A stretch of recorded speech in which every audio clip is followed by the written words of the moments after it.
یہ ایک پوری انڈاکٹرینیشن ہے. بٹ ابھی تو حدیں پار کر دیں. مطلب یہ تو چل ہی رہا تھا، لیکن ابھی جو حد پار کی گئی اور ایک جسارت کی گئی، اور صرف یہ میرا خیال اس لیے بھی ہے کہ ذرا نبض چیک کی جائے، ان سب کی مولویوں کی نبض چیک کی جائے، جیسے کہ وہ کہتے ہیں کہ ابھی تک جو ہے وہ کیا معاملہ ہے اور ایسی چیز لانچ بھی ہو سکتی کہ نہیں. تو دیکھ تو لیا ہوگا کہ انشاءاللہ ہماری قوم میں صرف دیندار مذہبی لوگوں کی بات نہیں کر رہا، ویسے بھی ہمارا جو جنرل ایک نوجوان ہے، انشاءاللہ میں امید کرتا ہوں کہ وہ بھی اس چیز کو کنڈیم کرے گا. دیکھیں، ہم سب گناہ گار ہیں اور ہم سب کی کچھ کمزوریاں ہیں، ہم انسان ہیں، اور آئی ایم شیور کہ ابھی ہم اس لیول پہ نہیں پہنچے. ہماری قوم، شروع میں نے جتنی باتیں کی ڈریسنگ کے حوالے سے، ٹھیک ہے کمزوری ہے، یوتھ فالو کرتے ہیں یہ ٹرینڈ سیٹنگ لوگوں کو، ماڈلز کو، اور جو ڈرامہ ایکٹریسز ہیں، ماڈلز ہیں، فیمیلز انہیں کاپی کرتی ہیں، لانز جو دکھاتے ہیں اپنے اشتہارات میں، جو ٹائپ آف کلوتھ دے شو وہ پہنتے ہیں ہمارے نوجوان.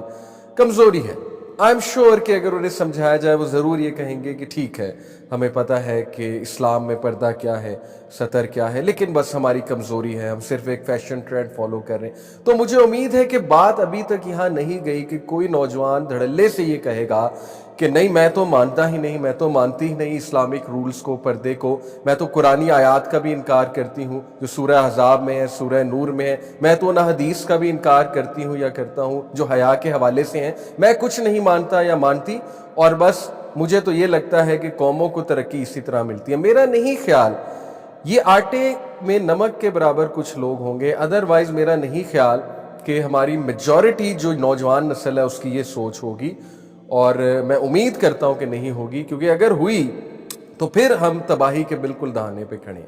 پھر تو بالکل اللہ تعالیٰ کی مدد ہم سے اٹھ جائے گی. تو میں یہ سمجھتا ہوں کہ یہ جو ابھی ریسنٹ شو بھی اس کا ایک ایڈ آیا اور کافی اس پہ واویلا بھی مچا، شور بھی مچا، اور اچھی بات ہے. دس پرووز کہ ایکشن لیا جائے گا. اور میں بات کر رہا ہوں کہ صرف مذہبی طبقے کی طرف سے نہیں، ڈیسنٹ لوگوں کی طرف سے آیا کہ دس از انایکسیپٹیبل، دس از انایکسیپٹیبل فرام ایوری اینگل. ایک تو آپ کاپی کر رہے ہیں فضول دوسرے جو شوز، ٹرکش یا جو بھی ویسٹرن شوز ہوتے ہیں اس طرح کے. دوسرا، the kind of dressing you will show and the kind of activities you will show، یہ جو عشق لا زوال غالباً یہ نام ہے اس کا، تو اس پہ کافی واویلا مچا ہے. اٹس گڈ، دس شوز کہ کچھ کانشیس، کچھ ضمیر ہمارا زندہ ہے، اور کچھ اقدار، کچھ ویلیوز ہماری زندہ ہیں. سو یہ بتانے کی مجھے ضرورت نہیں ہے کہ جب ایک قوم فحاشی کی طرف چلی جاتی ہے تو حدیث کی روشنی میں کیا کیا سخت عذاب کے بارے میں مینشنڈ ہے اس قوم کے حوالے سے. مطلب میں اس لیے کہہ رہا ہوں، مجھے بتانے کی ضرورت نہیں ہے،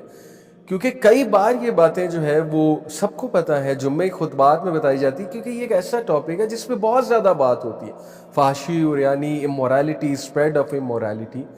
سو ایک آرگومنٹ ہاں دیا جاتا ہے، میں اس کو ضرور ایڈریس کرنا چاہوں گا، اور وہ وٹ اباؤٹزم اس کو کہتے ہیں، لاجیکل فیلیسیز، یعنی ایک it's an argument for propaganda and to create a fallacy. ایک لاجیکل فیلیسی یعنی ایک امپورٹنٹ ایشو سے توجہ ہٹانے کے لیے اس کے متضاد ایک اور ایشو لا کے کھڑا کر دیا جائے تاکہ لوگ وہ امپورٹنٹ ایشو کو بھول جائیں.